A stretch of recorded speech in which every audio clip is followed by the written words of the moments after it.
I should have known Thanksgiving would be like this. It always was.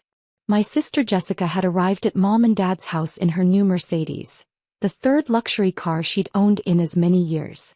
She worked in pharmaceutical sales, made decent money and never let anyone forget it. Especially not me. "Emily's here," Mom had announced when I walked in, her tone somewhere between disappointed and resigned. Not the warm enthusiasm she'd used for Jessica's arrival an hour earlier. I'd driven my 8-year-old Honda Civic, the same one I'd had since grad school. Reliable. Unassuming. Perfect for not drawing attention. "Still driving that old thing?" Dad asked, glancing out the window. "Jessica just got the new S-Class. Fully loaded." "My car works fine," I said, setting down the wine I'd brought. Jessica was in the living room holding court with our cousins, Mark, Sarah, and David. She wore a designer dress that probably cost more than my monthly rent, her jewelry catching the light with every gesture. "Emily," she called out, her voice dripping with false warmth. "Come tell everyone about your exciting government job." I recognized the trap immediately. This was her favorite game. "I work as a data analyst," I said simply, taking a seat on the far end of the couch. "Data entry, you mean?" Jessica corrected, laughing. "She sits in a cubicle all day typing numbers into spreadsheets." It's quaint. Mark snorted. "Didn't you go to Georgetown?" "What happened?" "I did go to Georgetown," I confirmed. "Got my master's there too." "And you ended up doing data entry?" Sarah shook her head. "That's rough. What a waste of a good education." I'd heard variations of this conversation for 7 years. Ever since I'd taken my position at what my family believed was a generic government office in D.C. They'd never asked for details. They just assumed. "The benefits are good," I offered, which was true. The government benefits were excellent. Especially when you factored in the hazard pay for classified operations and the life insurance policy that came with a top-secret/SCI clearance. "Benefits," Jessica repeated, making the word sound like an insult. "That's what people say when their job is boring and pays nothing." Dad came in from the kitchen carrying a beer. "Jessica just closed a deal that's going to bring in a 6-figure commission." "Tell them about it, honey." Jessica launched into a detailed account of her latest pharmaceutical contract while I pulled out my phone. Not my personal iPhone, but the other one. The Samsung in the matte black case that looked like any other smartphone but was encrypted with NSA-grade security and connected to a network that didn't officially exist. 2 new messages. Both routine updates. The situation in Eastern Europe was still developing. The asset extraction in Southeast Asia was proceeding on schedule. Nothing that required my immediate attention.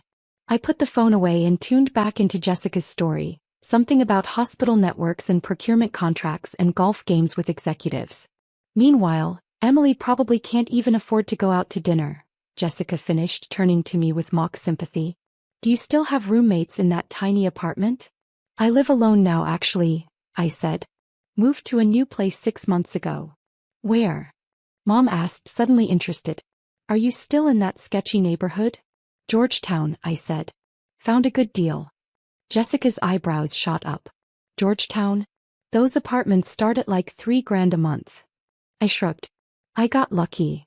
What I didn't mention was that my apartment was in a building with biometric security, bulletproof windows, and a direct line to the Secret Service field office. The rent was partially subsidized through a program for high-level intelligence officials living in potential target zones. But my family didn't need to know that. "Must be a real dump if it's affordable," Dad said dismissively. "No offense, honey, but you're not exactly raking it in with data entry." Dinner was more of the same. Mom had made her traditional Thanksgiving spread. Turkey, stuffing, mashed potatoes, the works. We gathered around the table, Dad at the head, and the conversation inevitably turned to careers again. "David just made partner at his law firm," Aunt Carol announced proudly. "Youngest partner in the firm's history." David grinned. 31 years old. "Not too shabby." "Incredible," Mom gushed. "We're so proud of you." "What about you, Emily?" Uncle Robert asked. "Any promotions coming your way?" "I'm happy where I am," I said, cutting into my turkey. "That's what people say when they're stuck," Jessica interjected. "No growth trajectory. No advancement opportunities. Just data entry. Forever. Someone has to do it," I said mildly. "But why does it have to be you?" Mom asked, and there was genuine sadness in her voice. You were so bright in school. Top of your class. We thought you'd do something important. I felt my secure phone buzz in my pocket. I ignored it. It was Thanksgiving. I mean, look at Jessica, Dad said. She's killing it. Company car, expense account, traveling to medical conferences. That's a real career. And look at you, Jessica added, her voice saccharine. Still doing data entry at some government office nobody's ever heard of. What is it, the Department of Agriculture? Transportation? Something like that, I said. The phone buzzed again. Twice in quick succession. That was unusual but not unprecedented. Probably just the operations center confirming receipt of my earlier status update. You know what the saddest part is? Jessica continued, warming to her theme. She'd had 3 glasses of wine and was feeling bold. Emily could have been somebody. She had the grades, the degree, the connections. And she settled for the most boring, dead-end job imaginable. It's not dead-end, I said quietly. Oh please. Jessica rolled her eyes. You're 29 years old, making what, $40,000 a year? 50 if you're lucky? With no prospects, no advancement, nothing. You've basically given up on life. My actual salary was $185,000 base, not including the additional classified compensation packages, but I wasn't going to correct her. Jessica, that's enough, Mom said, but there was no real conviction in her voice. I'm just being honest, Jessica said. Someone needs to tell her. Emily, you're wasting your life. You could still go to law school, get an MBA, do something that actually matters. This data entry thing is just sad. The phone buzzed again. 3 times now in the span of 5 minutes. I pulled it out under the table and glanced at the screen. Priority alert. Situation escalation, standby for briefing, response required within 30 minutes. I put the phone away. I had time. The team could handle the initial assessment. Are you even listening? Jessica demanded. I'm listening, I said. Then say something. Defend yourself. Tell us I'm wrong. You're entitled to your opinion, I said. David laughed. God, you're so passive. That's probably why you're stuck in data entry. No ambition. No fire. Remember when she wanted to join the CIA? Sarah said suddenly, giggling. Sophomore year of college, she was all excited about it. Whatever happened with that? I remembered that conversation.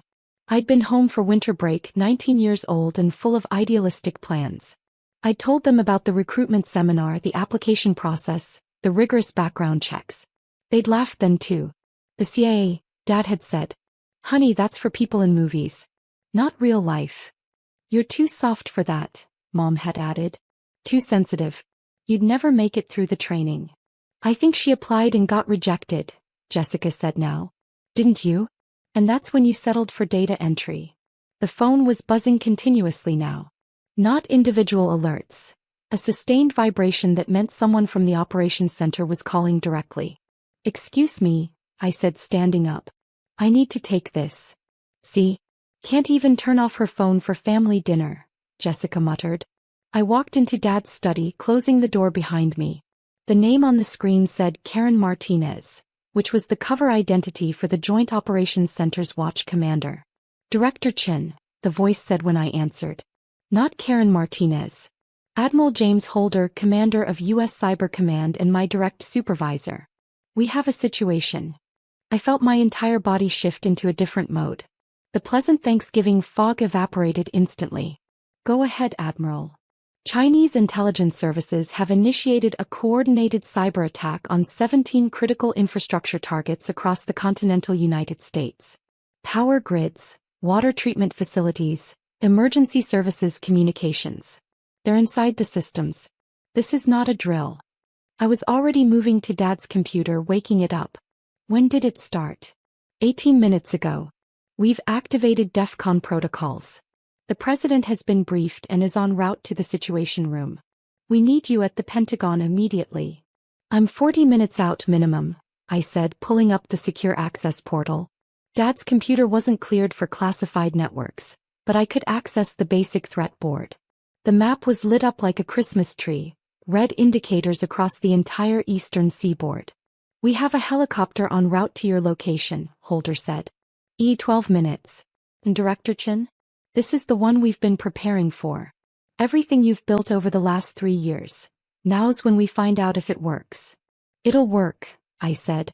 Tell the president I'm en route. I ended the call and stood there for a moment, running through the mental checklist. The playbook we'd developed. The response protocols. The teams positioned across 3 continents, waiting for my authorization to execute. For 7 years I'd been building the cyber defense initiative from the ground up. First as a deputy director, then as the director when my predecessor had a stroke during a simulation exercise. 3,000 personnel. $4.8 billion annual budget. The most sophisticated digital defense network ever created. And my family thought I did data entry. I opened the study door. The dinner conversation stopped immediately. Everyone turned to look at me. I have to go, I said. Work emergency. Jessica laughed. What kind of data entry emergency happens on Thanksgiving? The kind I can't discuss, I said, heading toward the front door. Emily, you haven't even had dessert, Mom protested. I'm sorry. This is important. More important than family? Dad asked, his voice hard. I was putting on my coat, checking my pockets for my credentials. Wallet, keys, both phones, the small leather case that contained my building access cards. Everything was there. Yes, I said simply. Jessica stood up, her face flushed with wine and indignation. This is ridiculous. What could possibly be so important that you have to run out on Thanksgiving dinner? Are the spreadsheets having an emergency? Did someone accidentally delete a column of numbers? I turned to face her. Jessica, I really need to go. No, she said, blocking my path to the door. I'm tired of this mysterious act. You're not a spy. You're not James Bond. You're a data entry clerk having a tantrum because we called out your pathetic career. The secure phone rang again. I could see the caller ID. POTUS direct line. That was the president. Calling me personally. On Thanksgiving. I let it go to voicemail. He'd understand. Move, I said to Jessica. Take me, she shot back. I could have. I'd been through the same hand-to-hand combat training as every field operative in the intelligence community. I'd qualified expert marksman with 4 different weapons systems. I'd done 3 rotations in active war zones under deep cover. But she was my sister and this was Thanksgiving and some habits die hard. Jessica, please, I said. Jessica, please, she mimicked in a whiny voice. God, you're so weak. So pathetic. No wonder you never amounted to anything. Through the window I could see lights in the sky. Helicopter lights approaching fast. The phone rang again, a different number this time. The Joint Operations Center's emergency line. I answered it. Chin. Director, we have secondary attacks initiating. They're going after the financial sector now. You need to be here. 2 minutes, I said and ended the call. The helicopter was close now, the sound unmistakable. Everyone in the room could hear it. What the hell is that? David asked. The chopper descended into the street in front of the house. A Marine Corps V-60N White Hawk. Presidential Transport Squadron. The neighbors' houses lit up as people looked out windows, trying to figure out what was happening. That's my ride, I said. Jessica's mouth fell open. What? 2 Marines in full dress uniform were walking up the front path. I opened the door before they could knock. Director Chin, the senior Marine said, saluting crisply. We're here to transport you to the Pentagon, ma'am. Admiral Holder sends his compliments and requests your immediate presence. I returned the salute. I'm ready, Captain. Ma'am, we have your go bag and tactical gear on board. The Admiral suggests you change en route. Understood. I turned back to my family. They were all frozen, staring at me like they'd never seen me before. Director. Mom whispered. I have to go, I said again. Director of what? Dad asked. The Marine captain was holding the door, waiting politely. Through the window I could see the helicopter's rotors still spinning, ready for immediate departure. Emily, Jessica said, her voice strange. What's going on? My secure phone lit up again. A text message from the Director of National Intelligence. Emily, we're at DEFCON 2. Get here now. DEFCON 2. The second highest level of military readiness. 1 step below nuclear war. I'm the director of the Cyber Defense Initiative, I said, pulling out my credentials wallet and flipping it open. The badge was clear. Emily Chin, Director CDI. Below that in smaller text, Top secret/SCI clearance. Presidential authority. You're what? Mom said faintly. I direct the nation's cyber defense operations, I said. All of them.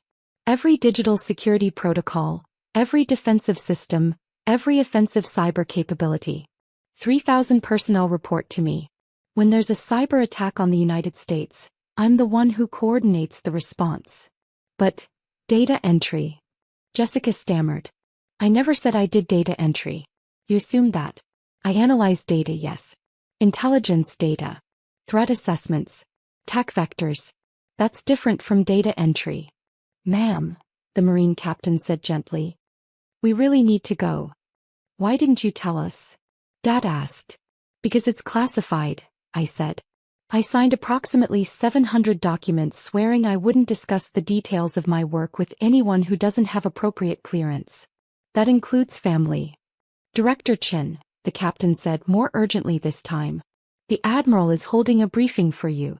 We're approaching the window where delay becomes critical. I understand, Captain. I looked at my family one more time. I'm sorry. I have to go. There's a situation that requires my immediate attention. What kind of situation? Uncle Robert asked. The classified kind, I said and walked out the door.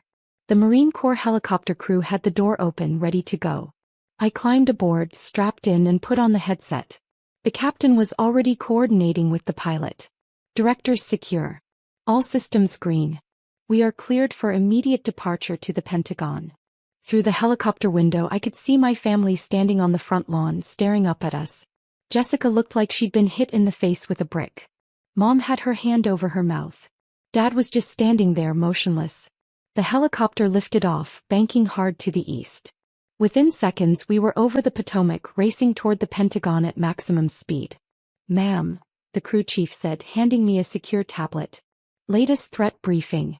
Admiral Holder wants you current before you arrive. I scanned the document. It was worse than I'd thought. The Chinese hadn't just penetrated 17 systems. They'd been inside for weeks, maybe months, mapping the networks and planting logic bombs. This wasn't a probe. This was preparation for full-scale cyber warfare. ETA to Pentagon? I asked. 7 minutes, ma'am. 7 minutes. In 7 minutes I would walk into the National Military Command Center and take control of the largest cyber defense operation in U.S. history. The President would be there, along with the Secretary of Defense, the Chairman of the Joint Chiefs and every major intelligence chief. They would all be waiting for me to tell them how to stop this. Ma'am, the crew chief said, offering me the go bag. Your gear. I changed quickly, swapping the casual Thanksgiving outfit for the business attire I kept ready. Dark suit, white blouse, comfortable shoes. The uniform of a senior intelligence official. Clipped to my belt. 3 different ID badges, each granting access to progressively more secure areas of the Pentagon. My phone buzzed with incoming messages. Status updates from my deputies around the world. Our defensive systems were holding, but barely. The Chinese had sophisticated tools, things we'd never seen before. Pentagon in sight, the pilot announced. The massive 5-sided building loomed below us, lit up in the darkness. The helicopter descended toward the helipad reserved for executive transport, the one I'd used dozens of times over the past 3 years. We touched down. I unbuckled, grabbed my gear and stepped out into the cold November night. Admiral Holder was waiting at the entrance, flanked by 2 Secret Service agents. He was a trim man in his late 50s, 27 years of naval service, and he looked worried. I'd never seen him look worried before. Emily, he said, not bothering with formal titles. Thank God you're here. Status? I asked, already walking. They're in deep power grid control systems in 7 states. If they wanted to, they could black out the entire eastern seaboard right now. Then why haven't they? I asked. That's what the President wants to know. We moved through the Pentagon's corridors at a near run, past security checkpoints that opened instantly when they scanned my credentials. 2 Marine guards snapped to attention as we approached the entrance to the National Military Command Center. The doors opened. The room was exactly as I'd left it during the last major exercise. A theater-style space with multiple screens showing real-time data feeds from around the world. But this time the threat board was real. The attacks were real. The potential for catastrophic damage was very, very real. President Morrison was there, standing at the head of the table, still in his suit from whatever event he'd been pulled away from. Secretary of Defense Wallace was next to him. The chairman of the Joint Chiefs. The director of the NSA. The director of the CIA. All of them turned to look at me. Director Chin, the president said. Thank you for coming. Mr. President, I said, moving to my position at the Tactical Operations Console. I understand we have multiple breaches. 17 confirmed, Admiral Holder said, pulling up the threat map. Possibly more that we haven't detected yet. I logged into the system, my credentials granting me access to every defensive tool we had. The data streamed across my screens. Network traffic, intrusion alerts, defensive protocols activating and deactivating as the attack evolved in real time. They're testing us, I said, watching the patterns. Looking for weaknesses in our response protocols. Can you stop them? The president asked. I pulled up the playbook we'd developed, the one nobody believed we'd ever actually use. Scenario 7, Coordinated Infrastructure Attack by Near-Peer Adversary. Yes, sir, I said. But it's going to get worse before it gets better. Explain, Secretary Wallace ordered. They're not trying to cause damage yet, I said, highlighting the attack vectors on the main screen. They're mapping our responses. Every defensive measure we deploy tells them something about our capabilities. They're learning. So what do we do? The CIA director asked. I looked at the president. Sir, I need authorization to execute Defensive Protocol Omega. The room went silent. Everyone knew what that meant. Offensive cyber operations. Not just defending against the attack. Actively striking back at the Chinese networks, taking down their command and control infrastructure, maybe even hitting their civilian systems as a demonstration of capability. It was the option we'd hoped never to use. That's an act of war, Secretary Wallace said quietly. They attacked us, I replied. We're already at war. This is just making it official. President Morrison looked at me for a long moment. Director Chin, you've been preparing for this scenario for 3 years. You've built an organization from the ground up. You've recruited the best talent in the intelligence community. You've spent almost $5 billion of taxpayer money.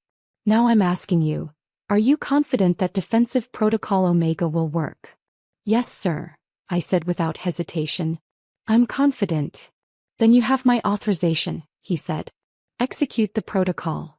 I turned to my console and entered the command sequence, along with my personal authentication codes. On screens around the room, status indicators began changing from red to green as systems activated. Within 30 seconds, 3,000 cyber warfare specialists at locations around the world received their orders simultaneously.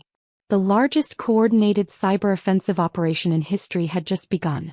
Chinese command and control networks are being disrupted now, I reported.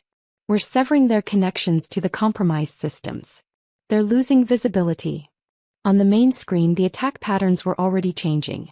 The Chinese were realizing something was wrong, trying to adapt, but we were moving faster. Infrastructure systems are being quarantined, one of my deputies reported over the secure channel. We're regaining control. Power grids are secure, another voice said. Water treatment facilities secured. Emergency communications restored. The red indicators on the threat map were turning green one by one. 17 compromised systems. Then 15. Then 12. Their offensive capabilities are degrading, I said, watching the data flow. They're going defensive, trying to protect their own networks. Are we inside their systems? The president asked. Yes, sir, I said. We're in their military networks, their intelligence services, their critical infrastructure. Everything they did to us, we're doing to them. Better and faster. It took 43 minutes total. 43 minutes from the moment the president gave me authorization to the moment the last Chinese attack vector was neutralized and our forces were in position deep inside their networks. When it was over, I turned to face the room. Mr. President, the attack has been stopped. All 17 infrastructure targets are secure. Chinese offensive capabilities have been degraded by approximately 70%. We currently have access to significant portions of their classified military and intelligence networks. President Morrison nodded slowly. Casualties? None, sir. This was entirely digital. No loss of life on either side. Damage assessment? Minimal. Some temporary service disruptions that will be resolved within the next few hours. Nothing permanent. Nothing catastrophic. The president looked at the people around the table. The defense establishment, the intelligence chiefs, the military leadership. Then he looked back at me. Director Chin, you and your team just prevented what could have been the most devastating attack on American infrastructure in history. On behalf of the nation, thank you. Just doing my job, sir, I said. He smiled slightly. Yes. A job most Americans don't even know exists. But one that might have just saved thousands of lives. The briefing continued for another 2 hours. Diplomatic implications. Strategic responses. How to handle the media. Whether to publicize what had happened or keep it classified. I provided technical assessments, recommended defensive upgrades, and outlined the intelligence opportunities we now had inside Chinese networks. It was past midnight when the meeting finally ended. Admiral Holder walked me out. That was extraordinary, Emily. Textbook execution. It was a team effort, I said. It was your team, he replied. Your vision. Your leadership. 3 years ago, the Cyber Defense Initiative was just a PowerPoint presentation. Now it's the most effective cyber warfare organization in the world. My personal phone, the regular one, had been buzzing continuously for hours. I'd ignored it during the briefing, but now I pulled it out. 63 missed calls. 47 text messages. All from my family. I should probably deal with this, I said. Holder laughed. Yes, you probably should. Take tomorrow off. You've earned it. I walked out to the parking lot where I'd left my Honda Civic. It had been transported from my parents' house to the Pentagon at some point during the evening. Government efficiency at its finest. I sat in the car for a moment looking at my phone. The text messages ranged from confused to apologetic to demanding. Emily, please call us. We don't understand what's happening. Dad, is this some kind of joke? Are you really a director? Jessica, call me immediately. We need to talk. Jessica, I'm serious. Call me. Jessica, I'm sorry about what I said. I didn't know. Jessica, please just call and explain. There were similar messages from cousins, aunts, uncles. Word had apparently spread quickly. The Marines landing in the front yard had probably made an impression. I called Jessica. She answered on the first ring. Emily. Oh my God, where have you been? What's going on? I've been working, I said. Dealing with the situation I mentioned. She stopped. Emily, Marines came to the house in a helicopter. A military helicopter. And they called you director. What the hell is going on? I told you. I'm the director of the Cyber Defense Initiative. Which is what, exactly? It's the organization responsible for defending the United States against cyber attacks, I said patiently. We coordinate defensive operations, develop counterattack capabilities, and work with the NSA, CIA, and military to protect critical infrastructure. And you've been doing this for how long? 7 years. 3 as director, 4 before that in various deputy roles. Emily, I don't. Her voice cracked. Why didn't you tell us? Because it's classified, Jess. I literally can't tell you. The work I do, the operations I coordinate, the threats we face. It's all top secret. Telling you would be a federal crime. But we're family. Which is exactly why I can't tell you, I said. Family members are the most common security vulnerabilities. You get targeted by foreign intelligence services specifically because you're close to people with clearances. The less you know, the safer you are. There was a long silence.